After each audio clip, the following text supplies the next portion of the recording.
Professor Vijaya, NSS Program Coordinator Uday Shankar Alai, and staff of Political Science and Public Administration, and other and staff of Ekama University, and my dear students, all of you a happy Constitution Day.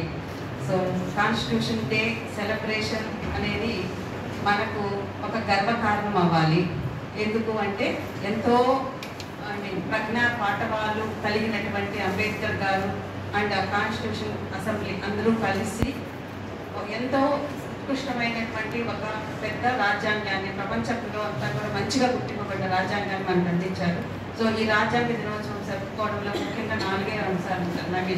మనం first of all రాజ్యాంగంలో పొందుపరిచిన ప్రతి ఒక్క అంశాలు, విలువలు కావచ్చు, values వాటి గురించి కావచ్చు, దాంట్లో పెట్టినటువంటి ఎథిక్స్ అంటే మనకు కొన్ని డైరెక్షన్స్, ఇండివిజువల్ కొన్ని హక్కులు కల్పిస్తూ కొన్ని బాధ్యతలను, పౌర విధులను అవన్నీ కూడా ఇచ్చారు. వాటన్నిటిని కూడా మనము మన డే టు డే లైఫ్లో మనం దాన్ని సక్రమంగా అమలుపరుచుకునేటట్టు మనంతా కూడా అంకిత భావంతో పనిచేయాలి.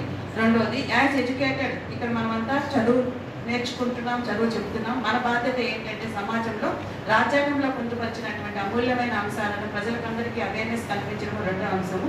మూడవది ఏంటంటే ఇక్కడ ఈ రాజ్యాంగంలో పొందుపరిచిన అంశాలన్నింటినీ కూడా మనము వాటికి నిబద్ధతతో ఉండాలి. వాటికి ఎక్కడైనా సరే ఆటంకం కలుగుతూ ఉంది, ఎవరికైనా హక్కులు కానీ వాళ్ళకి రావాల్సిన అందవలసినటువంటి హక్కులు భంగం కలుగుతూ ఉన్నప్పుడు కూడా ఒక ఎడ్యుకేటెడ్ కమ్యూనిటీ రిప్రజెంటేటివ్స్గా వాళ్ళకి మనం సపోర్ట్ చేస్తూ ఆ హక్కులు వాళ్ళకి పొందేటట్టు కూడా మనం సహాయం చేయాల్సిన అవసరం ఉంటుంది.